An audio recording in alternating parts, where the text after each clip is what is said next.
With Season 2 ended and Season 3 being announced to come out in July and Volume 13 of the light novel dropping, now is a great time to be a fan of Overlord.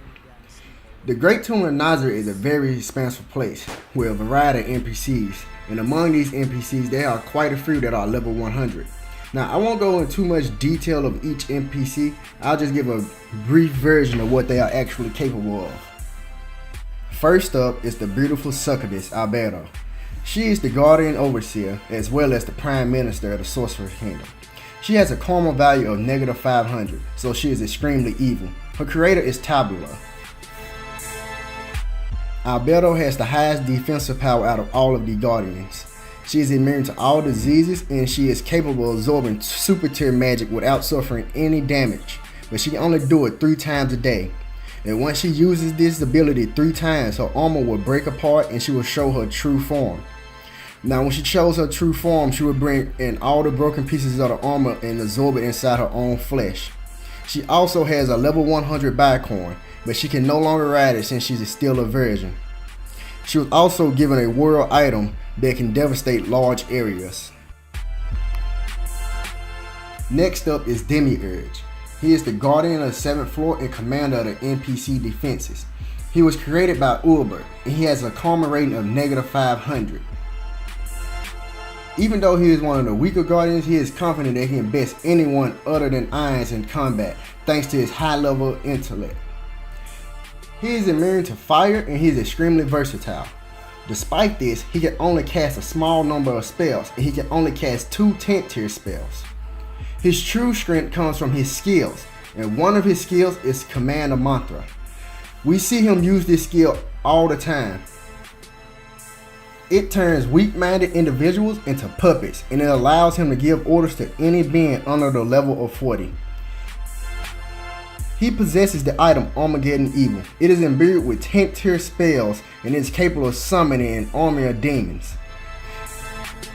He also has an unnamed world item. Up next is Mar. He is a dark elf and is one of the twin floor guardians on the 6th floor. And he has a karma value of -100, neutral evil. He was created by Buku Chakma.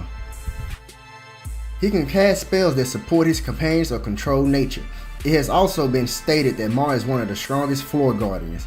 He is balanced in both physical and magical aspects. Mar also has 2 ultra rare level 90 dragons. He holds the Shadow of Yggdrasil, a divine item that he uses when he's casting his magic. He also holds a world class item as well. Next up is R. She is a dark elf and is the other floor guardian of the 6th floor. She is a beast tamer with a karma value of -100. Her creator is Buku Chama. She is a master ranger and a beast tamer. She specializes in guerrilla warfare and group combat, so she is one of the weaker floor guardians. The highest monster she can summon is level 80, but with her skills she can easily make them reach level 90. With all of her beasts, she can easily surpass any other floor guardians in group battle. She also holds the world item, Picture of Nature and Nation. It isolates objects to a different dimension. And the next level 100 NPC is Cocytus. He is a vermin lord and he is guardian of the 5th floor. And he has a karma value of +50. He's neutral. And his creator was Taku Mikazuchi. Cocytus is a weapon master. He can use 21 different weapons flawlessly. He also has the power to control ice, and since his exoskeleton is his armor, he doesn't need to repair it since it will repair itself to normal when he reaches full HP. But his body will never be able to reach the level of divine equipment. He has a God-Slaying Emperor blade. Originally, it belonged to his creator, and now this is the sharpest tool in his arsenal. He also has an unnamed world item as well. Next up is everyone's favorite vampire, Shaltir. Now Shaltir is a true vampire and she is the floor guardian of the first 3 floors. She has a karma value of -450. She was created by Roncino. She is considered to be the strongest out of all the floor guardians. She has the highest overall stats among them. She is a divine magic caster and she is extremely effective against magic casters. She is to be used as a trump card against a powerful foe. And if she is covered in blood, her combat ability will soar, but she will also lose control, and that's why it's called her blood frenzy mode. She has a spirit lance, and each strike she hits allows her to recover a portion of her health. She also has an unnamed world item. Next up is everyone's favorite butler, Sebas. He is a Dragonoid, and he is the head butler with a karma of plus 300. Very good. His creator is Touch Me. He is one of the 4 strongest warriors, and if he transforms into his true form, he can overwhelm either Albedo and Cocytus. He has high level physical abilities that he has shown on multiple occasions, and thanks to his high physical defense and high magical defense, he withstood Zero's attack without even budging. He also has Healing, Iron Skin, and Palm of the Puppeteer. The former 2 are self-explanatory, and Palm of the Puppeteer makes his target unconscious and they will obey the user. Next up is a doppelganger with a treasure fetish, Pandora's Actor.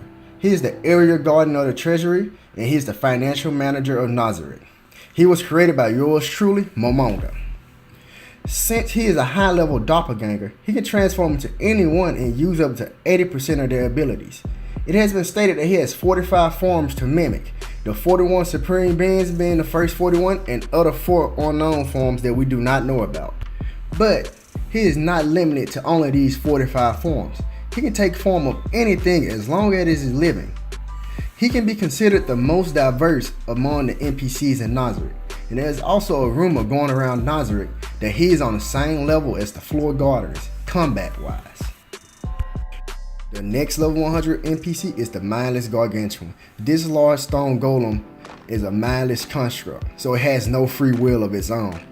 It is not a custom-made NPC like the rest in Nazarick. This is actually a gift from the game admins. It possesses the highest stats from any of the Guardians, but since it doesn't have intelligence, it really can't live up to its full potential. The next level 100 NPC is the overpowered monster hiding in Nazarick. Her name is Rubedo, and she is Albedo's younger sister. Not much is known about her, but we do know that she is the strongest being in Nazarick. She can even beat Ainz in one-on-one combat with his full equipment, and she even bested Touch Me in combat. Now that's saying something. And the last level 100 NPC that we actually know about in Nazarick is the Herman, Aurel Omega. She is an immortal human, and she is the guardian of the Cherry Blossom Sanctuary. And she is the leader of the Pleiades 7 Sisters. She is in charge of the teleportation gates and protects the staff of Ainz Ulgaum. She specializes in commander type classes. She can buff her comrades. She even buffs CZ Delta to the point where she can interrupt Ainz's spell casting twice. So Ainz views her as a wild card and an all-around NPC. Right now, these are all the level 100 NPCs that we know about, and this is the little information we do have on the ones that were scarce. Now, I didn't go into too much detail like I said at the beginning of the video about each one. You can read more about your favorite NPC that you want to know more about on the Wikia, or read the light novels, your choice. But each one has their own story, their own different things, their own powers, their own set of skills. And if I was to go into detail of each one, this video would be easily over an hour long, because each person is written as their own character like something should be. But if you stayed around this long, I would like to thank you for watching this video, and let's look forward to more Overlord content in the future.